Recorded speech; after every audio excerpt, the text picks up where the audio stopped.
नमस्कार। आज हम लोग पढ़ेंगे क्रियायोग और पंचक्लेश की अवधारणा। योग सूत्र के दूसरे पाद में क्रियायोग और पंचक्लेश की अवधारणा का उल्लेख किया गया है। योग सूत्र का जो दूसरा पाद है, साधन पाद, उसकी शुरुआत ही क्रियायोग की अवधारणा से होती है। क्रियायोग को परिभाषित करते हुए योग सूत्र के दूसरे पाद और दूसरे पाद के प्रथम सूत्र में कहा गया है, तपः स्वाध्यायेश्वर प्रणिधानानि क्रिया योगा, अर्थात तप, स्वाध्याय और ईश्वर प्रणिधान, इन तीनों का जो संयुक्त अभ्यास है उसे क्रिया योग कहा जाता है। तप, स्वाध्याय और ईश्वर प्रणिधान, इन तीनों का साधन के रूप में योग सूत्र में क्रिया योग में भी उल्लेख है और अष्टांग योग में भी उल्लेख है। इसमें से ईश्वर प्रणिधान का उल्लेख 3 बार किया गया है। प्रथम पाद में भी ईश्वर प्रणिधान को एकमात्र अकेले ही असंप्रज्ञात योग की प्राप्ति का साधन माना गया है, जबकि क्रिया योग में तीनों के साथ उसका उल्लेख है और अष्टांग योग में यम, नियम, आसन, प्राणायाम, प्रत्याहार, धारणा, ध्यान, समाधि, जिसका आगे हम अष्टांग योग इसके बाद पढ़ेंगे, तो उसमें भी ईश्वर प्रणिधान को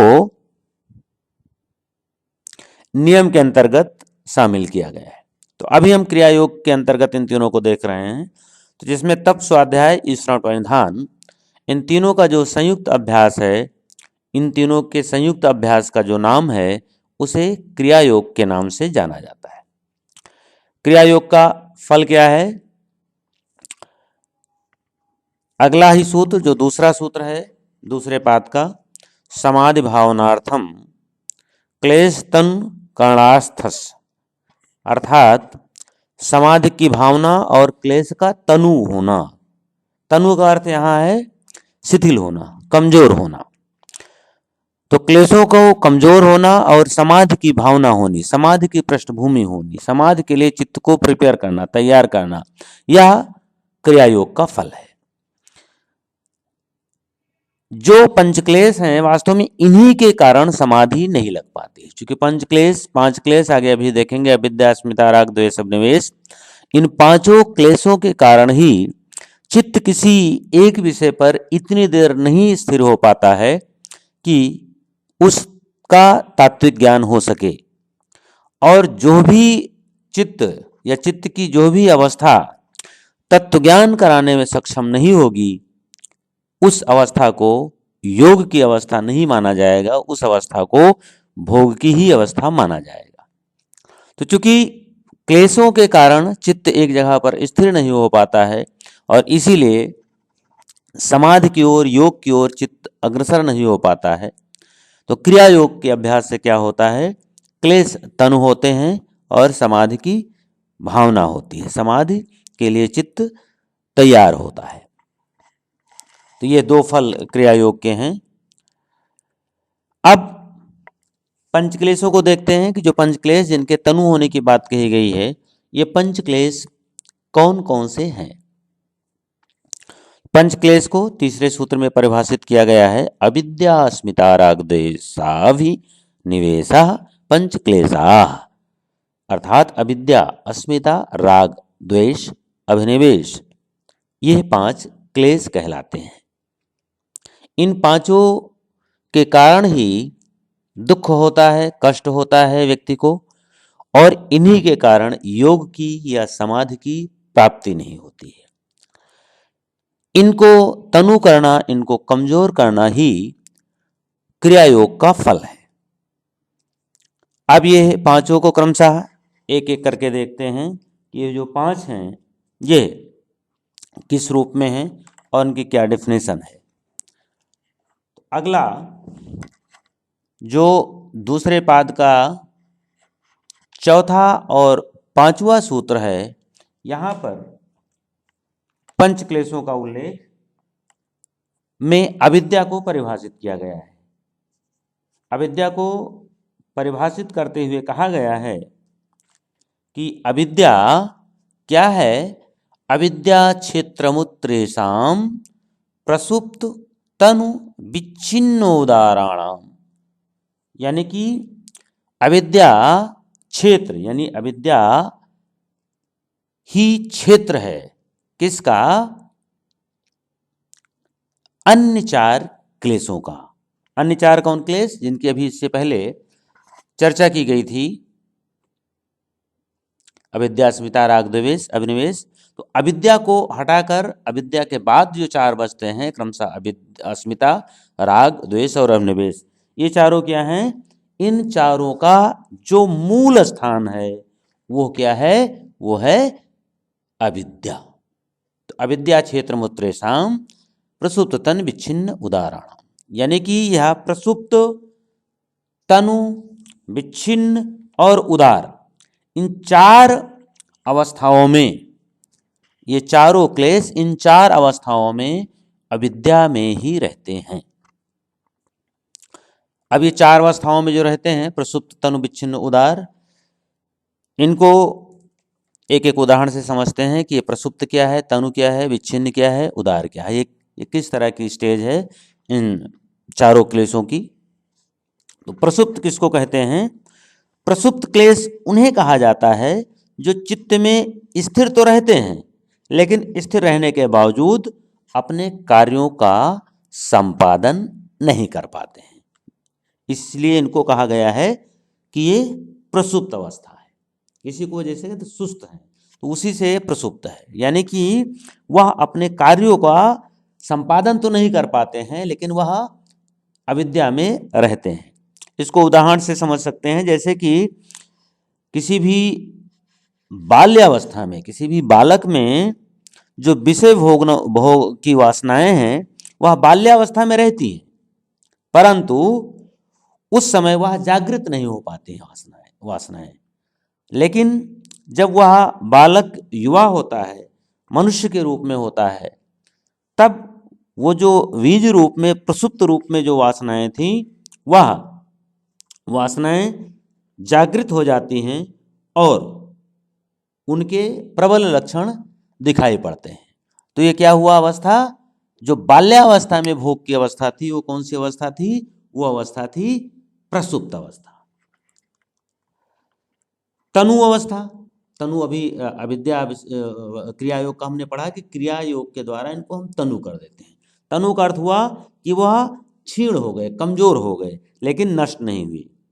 जिन क्लेशों को क्रिया योग के द्वारा शक्ति से रहित कर दिया जाता है, कमजोर कर दिया जाता है, परंतु उनकी वासनाएं बीज रूप में निरंतर चित्त में विद्यमान रहती हैं, ऐसे इस अवस्था, क्लेश की इस अवस्था को तनु अवस्था कहते हैं। ऐसी स्थिति में व्यक्ति कार्य करने में समर्थ न होकर शांत रहते हैं। इस प्रकार के उन क्लेशों को तनु अवस्था में लाने हेतु धारणा, ध्यान इत्यादि का जो है वो अभ्यास किया जाता है। तो जब ये तनु हो जाते हैं तभी जाकर के हमें इसके आगे के अभ्यास जो धारणा, ध्यान इत्यादि हैं उनका अभ्यास संभव हो पाता है। अगर यह तनु न हो, यह सक्रिय रहें, यह जो है विच्छिन्न अवस्था में रहें या भोग की अवस्था में रहें, तो इस अवस्था में चित्त में धारणा, ध्यान, समाधि आदि नहीं हो सकती है। तो तनु की अवस्था जब इनकी रहती है तभी आगे की का मार्ग सशक्त होता है।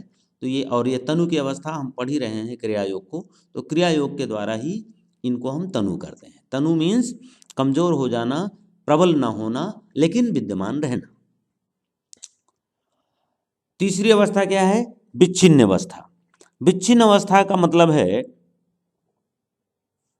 जैसे किसी चार अवस्थाएं हैं तो चार अवस्थाओं में जैसे कोई एक अवस्था जब प्रबल होती है तो दूसरी अवस्था विच्छिन्न हो जाती है।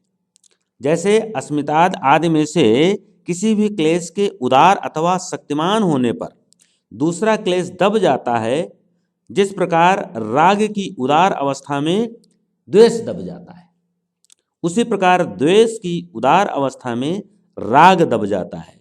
तो ये अवस्था क्या कहलाती है?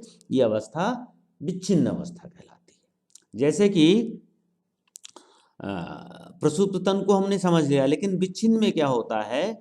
विच्छिन्न में कोई भी, इन चारों में से कोई भी क्लेश किसी एक क्लेश के प्रबल होने से जब वो दब जाता है तो उसे उस क्लेश की विच्छिन्न अवस्था कहते हैं। इसको उदाहरण से भी समझाया गया है। जैसे मान लीजिए राग द्वेष प्रबल हो गया, राग जो है वो क्लेश प्रबल हो गया।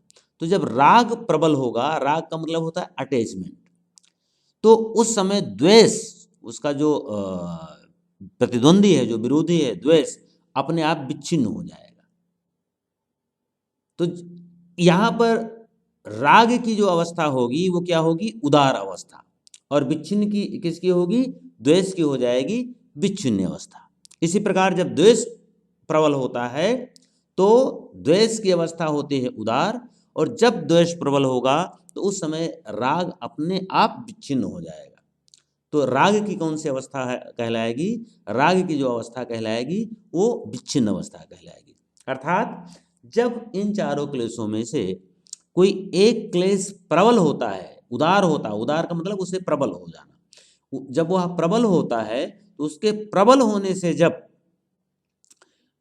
दूसरा क्लेश कोई दब जाता है तो उस अवस्था को उस अवस्था में उस क्लेश की विच्छिन्न अवस्था कहलाती है। जो दबता है उसकी विच्छिन्न अवस्था कहलाती है। उदार हमने समझ लिया। उदार जो क्लेश अपने समस्त सहयोगी विषयों को प्राप्त करके अपना कार्य पूर्ण रूपेण सुचारू ढंग से संपन्न कर रहा हो, उस समय वह उस क्लेश की उदार अवस्था कहलाती है। तो ये उदार अवस्था जो है वह क्लेश की सक्रिय अवस्था है। वह चित्त में अपने विषय भोगों के साथ प्रबल अवस्था में, सक्रिय अवस्था में रहता है। तो यह जो भोगों के साथ, विषयों के साथ किसी भी क्लेश की जो प्रबल अवस्था है, वही अवस्था उस क्लेश की उदार अवस्था कहलाती है। तो ये हमने देखा कि ये अविद्या क्या है? अविद्या इन चारों का घर है। तो इन चारों का जो स्थान है वही अविद्या है। और इसको दूसरी तरह से परिभाषित किया गया है कि अविद्या की और क्या डेफिनेशन है, तो बताते हैं अनित्य असुच दुख अनात्म सुख, नित्य सुच सुखात्म ख्यातिर्विद्या। यानी अविद्या क्या है? अविद्या अनित्य में नित्य का ज्ञान, असुचि में सुचि का ज्ञान, दुख में सुख का ज्ञान और अनात्म में आत्म का ज्ञान। यह जो इस तरह की अनुभूति है जस्ट विरोधाभासी। अनित्य उसको बोलते हैं जिसका कभी विनाश न हो, जो कभी नष्ट न किया जा सके, जो न उत्पन्न हुआ हो और न कभी जो समाप्त हो, उसे क्या बोलते हैं? नित्य। और अनित्य किसको अनित्य किसको बोलते हैं? अनित्य उसको बोलते हैं जो नष्ट होने वाला है। तो जो नष्ट होने वाला है उसको हम नित्य समझने लगे। नित्य मीन्स जो त्रिकाल, तीनों काल में कभी नष्ट न हो, न पैदा हुआ हो और न ही वो नष्ट होने वाला हो। तो अनित्य में नित्य का ज्ञान। असुचि मीन्स अपवित्रता, अपवित्रता में पवित्रता का आभास, असुचि में शुचि का ज्ञान। दुख में सुख का ज्ञान, जो दुख देने वाले जितने भी भोग हैं वो क्या हैं? दुख देने वाले हैं। किसी भी तरह का भोग हो, चाहे चक्षु का भोग हो, चाहे स्पर्श का भोग हो, चाहे जीवा का भोग हो, क्योंकि जो हमारे पंच ज्ञानेंद्रियां हैं, इन पंच ज्ञानेंद्रियों से पंच तन्मात्राओं का हम भोग करते हैं।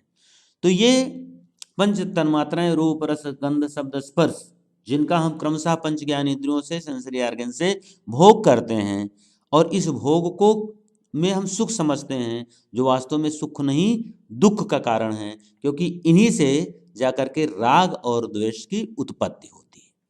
जितने भी भोग हैं वह भोग अगर हमारे अनुकूल हैं, उस समय भोग के समय हमें अनुकूल लगते हैं तो उनसे राग हो जाता है, और भोग के समय हमें दुख लगते हैं, हमें कष्ट देते हैं तो उनसे हमें द्वेष हो जाता है। तो और ये राग और द्वेष ये बहुत ही प्रबल क्लेश कहे गए हैं। क्लेश का मतलब ही होता है दुख। तो दुख में सुख की अनुभूति का अर्थ हुआ कि जो दुख देने वाली चीजें हैं उनमें सुख ढूंढना, और अनात्म में आत्म का ज्ञान का अर्थ है जो जड़ है, अनात्म मीन्स जो जड़ है, जिसमें चेतना नहीं है, जो आत्मा नहीं है, अनात्म है, उसमें आत्म की, स्वयं की अनुभूति करना या अपने आप को उसी रूप में अनुभव करना। जैसे कि मैं शरीर नहीं हूं, शरीर क्या है? शरीर जड़ है, लेकिन हम अपने आप को शरीर के रूप में आइडेंटिफाई करते हैं, शरीर के रूप में समझते हैं, तो ये क्या हुआ? अनात्म में आत्म का ज्ञान हुआ। तो इस प्रकार अनित्य, अनित्य का अर्थ हुआ जो नष्ट होने वाला है उसको नित्य समझना, यानी कि उसको शाश्वत समझना। अशुचि जो अपवित्र है उसमें पवित्रता समझना, और दुख यानी कि जो कष्ट देने वाला है उसमें सुख ढूंढना, और जो अनात्म है यानी जड़ है उसमें आत्मा को समझना, चैतन्यता को समझना, उसमें स्वयं को, अपने आप को उसी रूप में आइडेंटिफाई करना। ये सब क्या है? ये सब अविद्या के लक्षण हैं। तो इस तरह से सूत्र संख्या 4 और 5 दूसरे अध्याय के साधन पाद के सूत्र संख्या 4 और 5 में अविद्या को डिफाइन किया गया है। अब अविद्या के बाद दूसरा क्लेश क्या है? अस्मिता। अस्मिता को कैसे परिभाषित करते हैं? दृग् दर्शन शक्त्यो रेकात्मतः अस्मिता, यानी कि दृग् शक्ति और दर्शन शक्ति।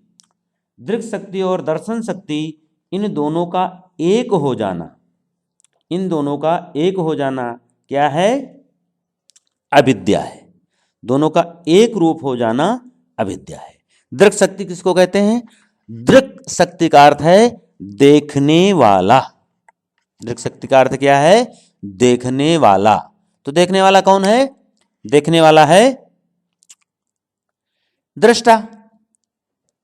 और दर्शन शक्ति कौन है? जिसका दर्शन करते हैं। तो दर्शन शक्ति दिखाता कौन है?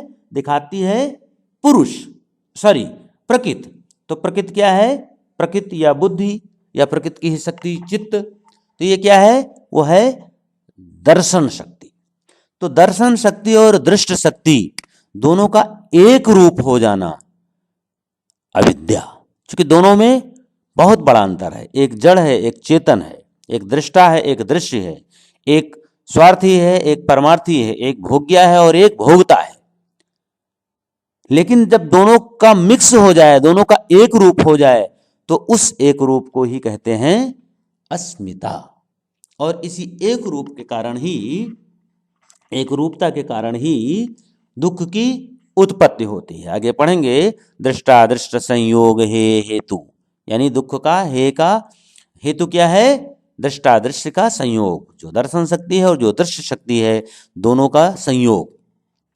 तो अस्मिता को इसी रूप में डिफाइन किया गया है कि पुरुष यानी दृक् शक्ति और प्रकृति या उसके अंग चित्त आदि, बुद्धि आदि, दर्शन शक्ति, इन दोनों का एक रूप हो जाना क्या है?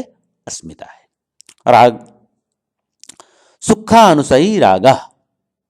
योग सूत्र का दूसरा अध्याय का 7वां सूत्र कहता है सुखानुसयी रागा।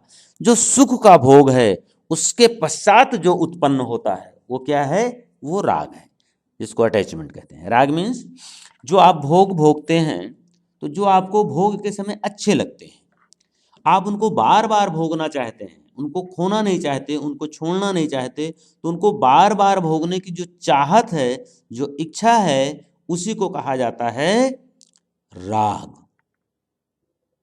यह किससे उत्पन्न होता है? सुख से उत्पन्न होता है। सुख का भोग होने के पश्चात जो उत्पन्न होता है वो राग कहलाता है। तो ये तीसरे नंबर का क्लेश है। अब आगे देखते हैं चौथे नंबर का क्लेश, जो जिसे द्वेष कहते हैं। द्वेष कैसे उत्पन्न होता है? दुखानुशयी द्वेषा। दुख की उत्पत्ति कैसे होती है? द्वेष से होती है। यह 8वें सूत्र में कहा गया है, दूसरे अध्याय के 8वें सूत्र में, कि दुख की प्रतीति के बाद उत्पन्न होने वाला जो द्वेष है उसे द्वेष कहते हैं। तो इसका कारक क्या है? इसका कारण क्या है? इसका कारण है दुख। जहां से हमें दुख मिलता है, जिस भी व्यक्ति से, जिस भी घटना से या जिस भी कारण से, उससे हमें क्या होता है? उससे हमें द्वेष होता है। उसको हम नहीं चाहते हैं रिमेंबर करना, उसको याद नहीं करना चाहते, उसको मिलना नहीं चाहते, उससे दूर जाना चाहते हैं। तो यह कौन है? ये द्वेष है। तो जिनसे हमें कष्ट मिलता है उनको याद आने पर, उनका किसी भी कारण से संवाद होने पर या स्मरण होने पर जो जिस तरह की फीलिंग होती है वही द्वेष कहलाती है, क्योंकि इसका रीजन क्या है, ये दुख से उत्पन्न होने वाला क्लेश है। अभिनिवेश, अभिनिवेश का शाब्दिक अर्थ होता है जो अत्यधिक गहराई में प्रतिष्ठित हो, जो अत्यधिक गहराई में स्थापित हो। अभिनिवेश को कैसे परिभाषित करते हैं सूत्रकार, स्वरस्वाही विदुषो अपि तथारूढ़ो अभिनिवेशः। स्वरस्वाही अर्थात जो परंपरा अनुसार स्वभाववश चला आ रहा है, विदुषो अपि विद्वान व्यक्ति में और मूढ़ों में और विद्वान व्यक्तियों में समान रूप से पाया जाता है। आरूढ़ यानी कि उनपे चढ़ा हुआ, आरूढ़ का मतलब होता है सवारी करने से, शाब्दिक अर्थ आरूढ़ का होता है सवारी करना। तो जो विद्वानों में और मूढ़ों में समान रूप से आरूढ़ हुआ देखा जाता है, उस मृत्यु भय रूपी क्लेश को अभिनिवेश कहते हैं, क्योंकि वह अत्यधिक गहराई में स्थापित है। क्यों गहराई में स्थापित है? क्योंकि जितने भी योनि हुई, जितने भी जन्म हुए हैं, जितनी भी योनियों में, उसमें जो मृत्यु के समय की पीड़ा है, और चूंकि इतनी प्रबल पीड़ा होती है, उसकी फ्रीक्वेंसी इतनी ज़्यादा होती है कि वह चित्त के अंतःस्थल में जाकर के स्थापित हो जाती है। अब एक सिंपल से, एक सरल से उदाहरण से देखने की कोशिश करें कि हमारे जो बीता हुआ जीवन है उसमें ढेर सारी घटनाएं हुई, लेकिन उन ढेर सारी घटनाओं में हमें कौन सी ऐसी घटना है जो बहुत ही सरलता से, स्वाभाविकता से याद है, जिससे हम एक क्षण में याद कर लेते हैं अगर हमें याद दिलाया जाए तो वो कौन सी घटनाएं होंगी? वो घटनाएं होंगी जिनसे हमें बहुत ज़्यादा दुख हुआ हो या बहुत ज़्यादा सुखानुभूति हुई हो, वही घटनाएं आसानी से याद आ जाती हैं। और उनमें से उस घटना का हम बिल्कुल एक एक उसके मोमेंट का चित्रण कर सकते हैं जो घटना हमें कष्ट से संबंधित हो, जिससे हमें कष्ट हुआ हो। जितना ज़्यादा कष्ट हुआ होगा उतना ज़्यादा हम उसको भुला नहीं पाते हैं, वो हमारे चित्त के अंतःस्तर में उसके इंप्रेशंस या उसके संस्कार प्रतिष्ठित हो जाते हैं। उसके हम एक एक मोमेंट्स को बता सकते हैं रिमेंबर करने पर, याद आने पर। और ये इतनी बार हुआ है तो वो जो मृत्यु भय है, सूत्रकार इसीलिए उसको स्पष्ट करते हैं कि वो इतनी गहराई में है और यह सब में समान रूप से पाया जाता है। मूढ़ मीन्स जिसमें बुद्धि का स्तर बहुत कम है, और ज्ञानी मीन्स जिसने एक योग के मार्ग पर अपने पैर को एक अग्रसर कर लिया है, एक स्टेप पार कर लिया है। ये सब में बराबर रूप से, समान रूप से पाया जाता है। ऐसा मृत्यु रूपी भय अभिनिवेश कहलाता है। तो इस प्रकार से ये पंच क्लेशों की अवधारणा हमने इसमें देखा। अविद्या, अस्मिता, राग, द्वेष और अभिनिवेश, ये जो पंच क्लेश हैं उनकी हमने अवधारणा देखा। और ये पांचों क्लेश दुख के हेतु हैं, इन्हीं से हमें विभिन्न प्रकार के कष्ट मिलते हैं। और ये पांचों क्लेश को तनु करने का काम होता है, पंच क्लेश को तनु करने का काम होता है अविद्या से, क्रिया योग से। क्रिया योग यानी तप, स्वाध्याय और ईश्वर प्रणिधान, इनके अभ्यास से ये पांचों क्लेश अविद्या, अस्मिता, राग, द्वेष, अभिनिवेश आदि तनु होते हैं। और जब तनु होते हैं तो जाकर के आगे समाधि का मार्ग प्रशस्त होता है। धारणा, ध्यान, समाधि आदि का अभ्यास सुगम होता है, सरल होता है। इसलिए क्रिया योग की बड़ी उपयोगिता है। क्रिया योग के अंतर्गत तप, स्वाध्याय और ईश्वर प्रणिधान के अभ्यास से इन क्लेशों को, पंच क्लेशों को तनु किया जा सकता है, जो कि योग मार्ग की सबसे बड़ी बाधा है। और इनके रहते योग का मार्ग आगे ध्यानादि की ओर अग्रसर नहीं हो सकता है, समाधि की ओर अग्रसर नहीं हो सकता है। थैंक यू सो मच, बहुत बहुत धन्यवाद।